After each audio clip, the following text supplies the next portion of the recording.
Cusrow, and I'm the printmaking professor here at UHCL. And this is the Exquisite Corpse project. It was done by my advanced students, myself, and then a special guest artist that was a UHCL alum. My name is Sarah. I'm Sarah Jensen, and I'm a studio art major. I am Jessica DiCampli, and I'm a graphic design major. My monster's a head, and she's a monster mermaid. And then I did the skeletal mermaid tail. My name is Victoria May, and I'm an art student here. So they're called Exquisite Corpses. Originally, they're called the Exquisite Cadavers, and they started in France in the 1920s.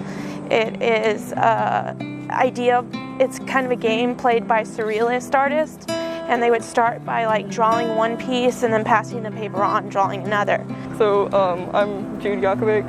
And I'm Christina Bruley. Yeah. I think it was really fun to work with just other people. I think that was really memorable to me because I just really enjoy seeing how other people just bring different things to the table. We can all work together. Hi, my name is Joaquin Humberto Reyes. I am an alumni from UHCL, and I graduated with a bachelor's in graphic design.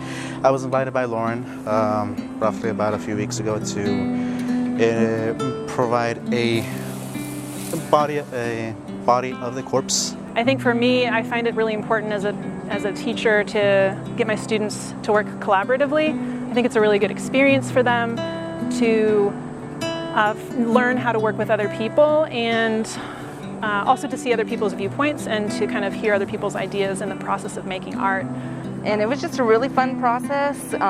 Getting to work together with everybody was just really fun, and collaborating and putting all the pieces and trying to make the weirdest monster ever was just awesome. I like the creative process, coming up with the creatures. That was probably my favorite part.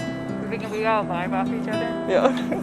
We were able to each kind of contribute our own ideas and art pieces into creating a monster in time for Friday the 13th, which is pretty awesome. It was an intense process. I definitely got a few scars out of it, but other than that, good fun. I encourage anybody that is curious about the project to come and see it. It will be up until the end of the year.